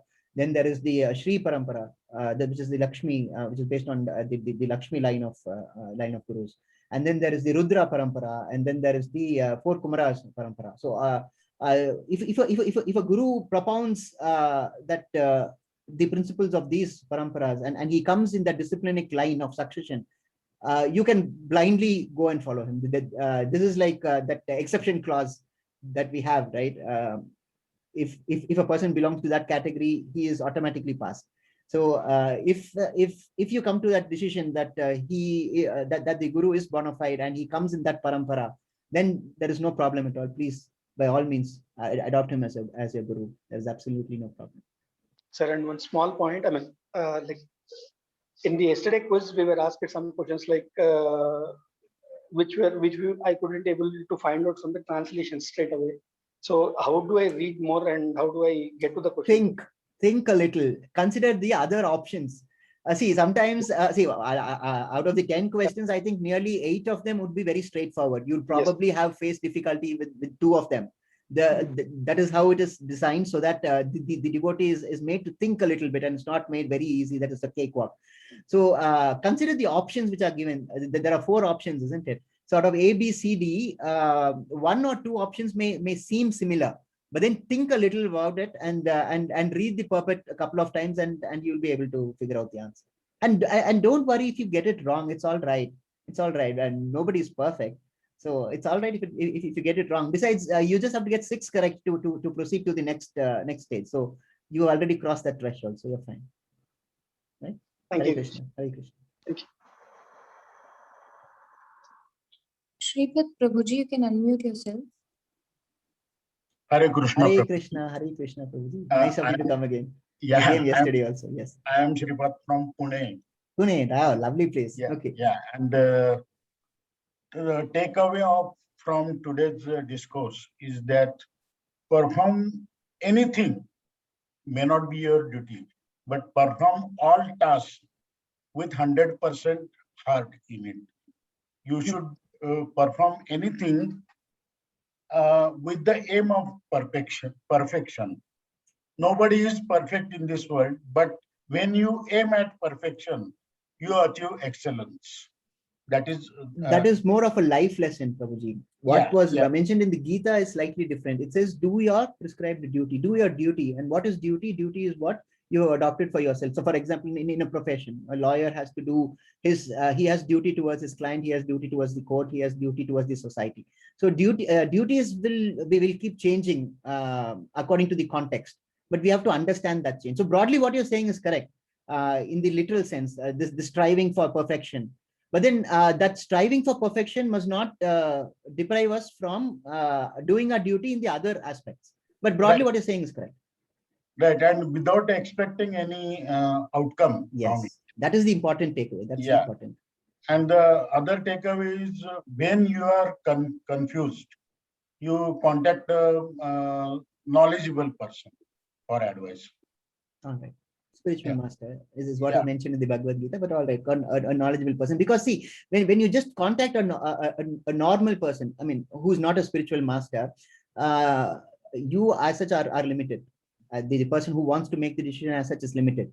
But the other person to whom you go to with your problem, who is not a spiritual guru, he may have more experience, he may be wiser than the person who goes to him for advice, but he also is limited.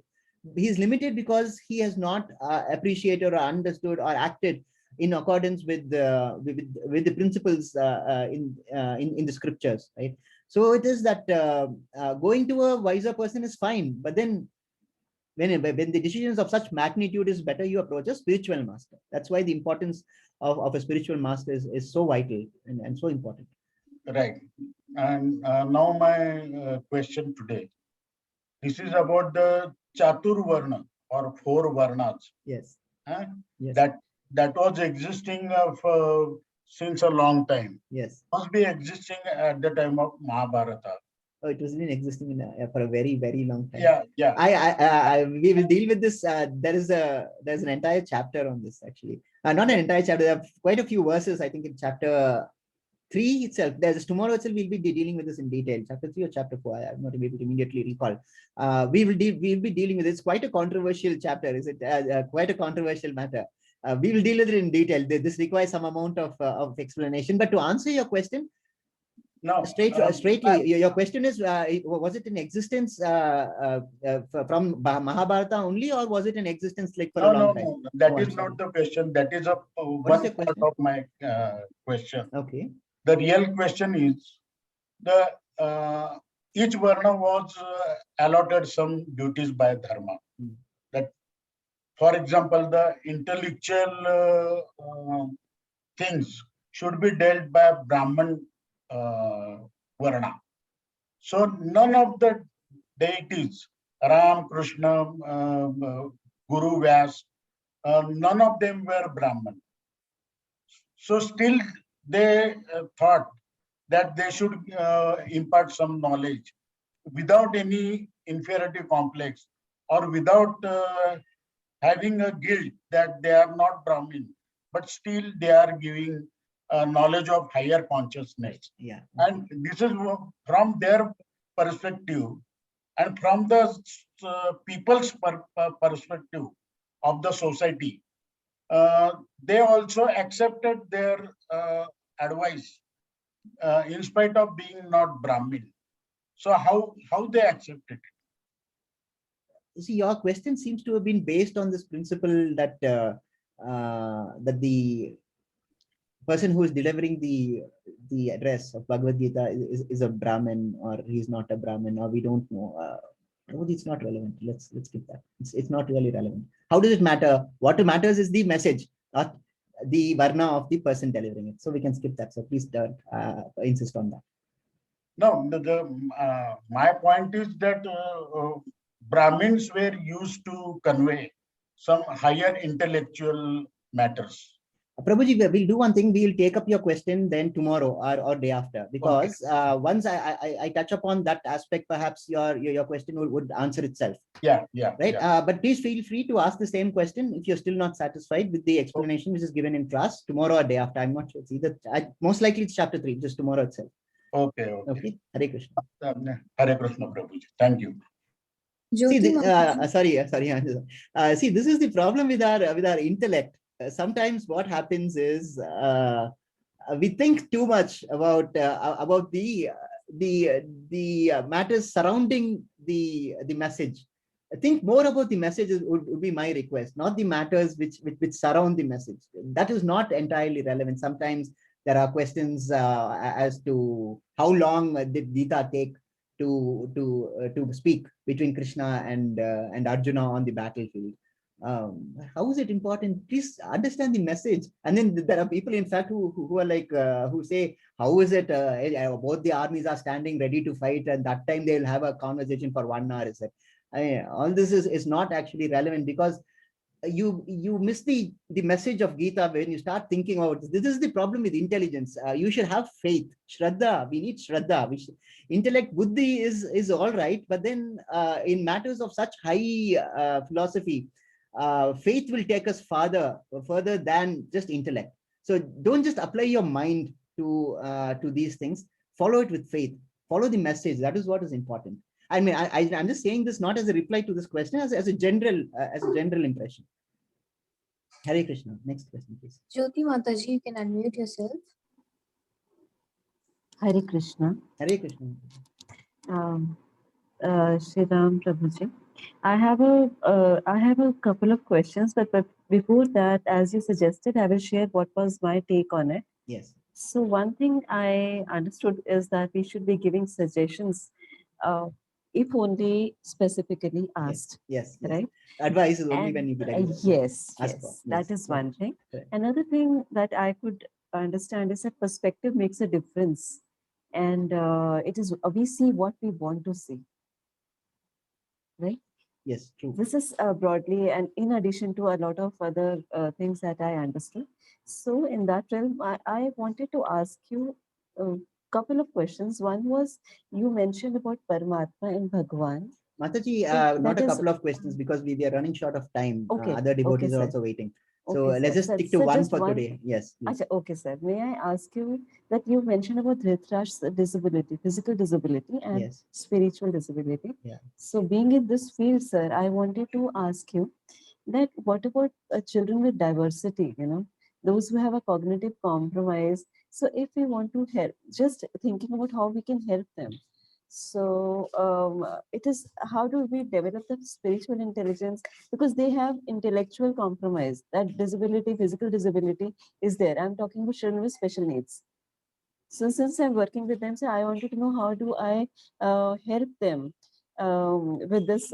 Is there a way I can help them develop Certainly. It's very nice that you're helping special children, because we need more of people like you, because special children really require more care. And it requires an entirely different approach to them. Now, the question, as I understand it, is how do you take them onto the spiritual path, isn't it? That's generally yes, on a broad basis. That's what you're asking. Yeah, and understand them better. Like you said, the physical disability is one thing, but for him, because he was visually challenged. He's only visually challenged. He can speak and he can hear, isn't it? Intelligence was there. Okay. But, right. See, it depends upon each person's level of disability. For a person who cannot speak, all you have to do is, in order to take him to the spiritual path, ask him to chant 1 round, as in the starting. Ask him to chant 1 round. We have classes for children also. He can attend those classes and listen if in case he is not able to see. So you'll have to slightly modify it according to the context.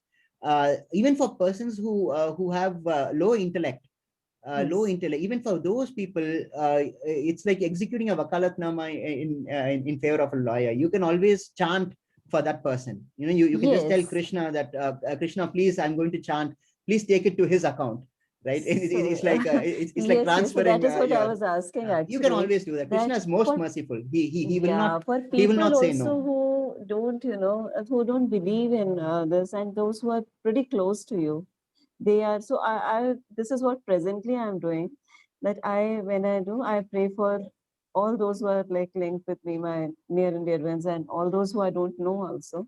So with that will help. I Very suppose. nice. Yes, certainly. It'll be most helpful. And not just that, Krishna will be most merciful upon you also, because you are not doing it for yourself. You're doing it for someone else. That is the height of sacrifice, isn't it? To do something for someone else. Hare Krishna. Hare To do something for someone else is perhaps the most noblest thing.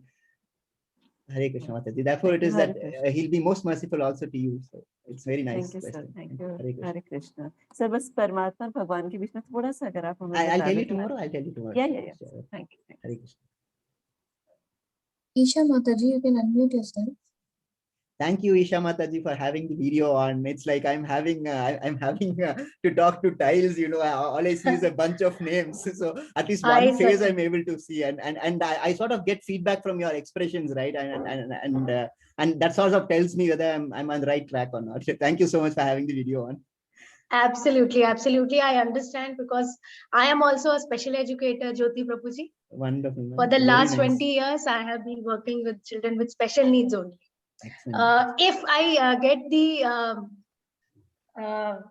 permission by Sri Ram Prabhuji, Jyoti Mataji, I would just like to add before I am starting by being a special educator, because I also used to feel the same thing what you were asking from Prabhuji.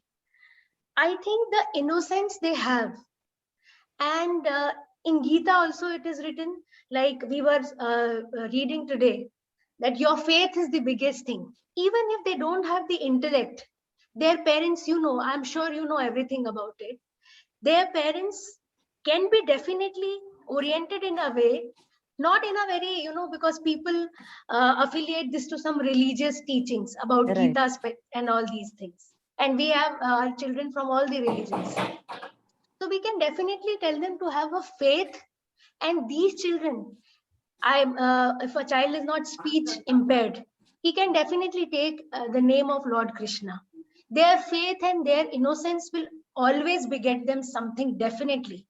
This much faith even I also have. Very nice. Yes. Very nice. Yes. Very nice. Very nice. So that's what I was thinking when you were asking Prabhuji about it. Okay. Now coming back to what's the takeaway? My takeaway is surrendering. Wonderful. My Perfect. takeaway That's is the surrender. best answer. That's the best answer one can give. I mean, my job is done. My job is done fully. That is the best answer, because that is what Gita says. The 18th chapter, the final instruction is surrender. Yes. Krishna says in that Sarva Dharman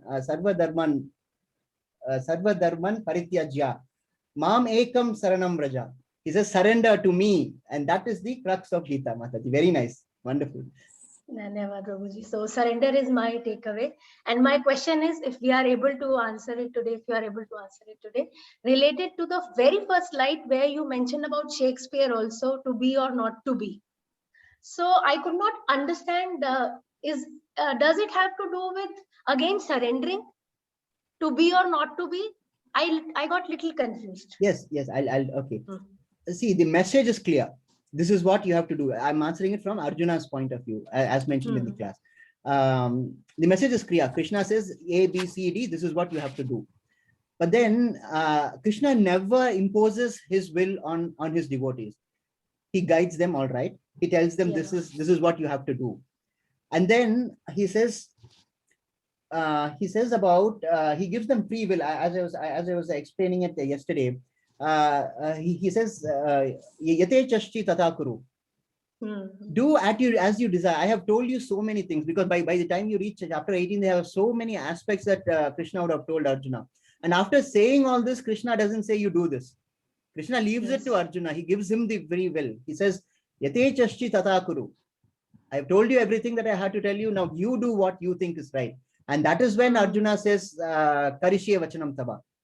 I accept whatever it is that you're saying, and I shall act according to your instruction. Therefore, it is, Mataji, when I mentioned in that to do or not to do, that is based on that person's understanding and ability to act in furtherance of Krishna's instruction. Therefore, as you rightly pointed out, surrendering. When you surrender, you have to do it. There is no other. There's no other option. That is the essence of surrender, isn't it? Yes. Right. Yes. Hare Krishna. Hare Krishna, Prabhuji. Thank you so much. Hare Krishna, Prabhuji. There's one question in the chat box. Yes, Mother, please go ahead. Please go ahead. Yeah.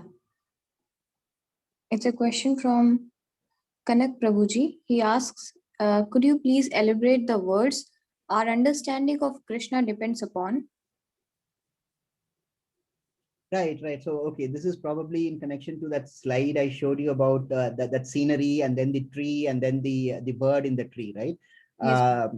Right. Okay. So what I said in that slide was that our understanding of Krishna depends upon our own abilities. Supposing we have a better ability, then we will be able to understand Krishna in a better way. And Krishna is limitless. There's no end to his capabilities, capacities. But then how much we are able to understand, his what is the right word I'm looking for? His kindness, or his benevolence. Benevolence, that's the right word I'm looking for. Yes. How much we are able to understand that will depend upon our own abilities. We have to work our own abilities. We have to work on our abilities to develop ourselves to such a stage where we recognize and realize more and more of Krishna's leelas, pastimes. So when we develop ourselves in that amount of ability, we would be able to recognize Krishna better. And that was the reason for those 3 slides. First, you just take a passing look on the road. You just see a very nice picture. Okay. But then when you stop and you take a look, you see a tree there. Now, when you take a more detailed look with the binocular, you see a parrot there with eating the fruit, right? So that is the amount of abilities that we have to develop. First, if you're just passing through the road, we see, oh, Krishna is very nice, very kind, and all that. And then when we stop and we examine the matter a little further, we will realize that there is so many layers of kindness to Krishna. And we examine, and if we examine it further, we will uncover so many things. So the idea was to convey that point, that we have to develop our abilities in order to appreciate Krishna better. Hare Krishna. Yes, Prabhuji. Thank you, Prabhuji. And here we complete the Q&A. Oh, excellent. Just in time. Okay, 2 more minutes for 8 o'clock. Yeah. Hare Krishna. Thank you so much for joining us again on this Tuesday morning. Looking forward to meeting you all tomorrow. Hare Krishna. Hare Krishna. Thank you, Prabhuji. Hare Krishna. Thank you. Thank you so much. On point because of your delightful interpretation. Thank you, Neha Mataji. Thank you so much for your service and your help. Hare Krishna. Hare Krishna. Thank you, Prabhuji. Thank you so much. Hare Krishna, Prabhuji. Hare Krishna, Mataji. Hare Krishna. You all can say Hare Krishna, Prabhuji. You can unmute Hare yourself. Krishna. Hare Krishna. Hare Krishna. Hare Krishna. Thank you so much. Hare Krishna. Hare Hare Krishna, Prabhuji. Hare Krishna. Hare Krishna, Very nice. Prabhuji. Hare Krishna. It's so nice to hear you all. Hare Krishna. Hare Krishna, Hare Prabhuji. Krishna. Hare Krishna. Hare Krishna. Hare Krishna, Prabhuji. Hare Hare Krishna. Krishna. Very nice. Very nice. Hare Krishna. Hare Krishna. I'll end the call now. Hare Krishna. Hare Krishna.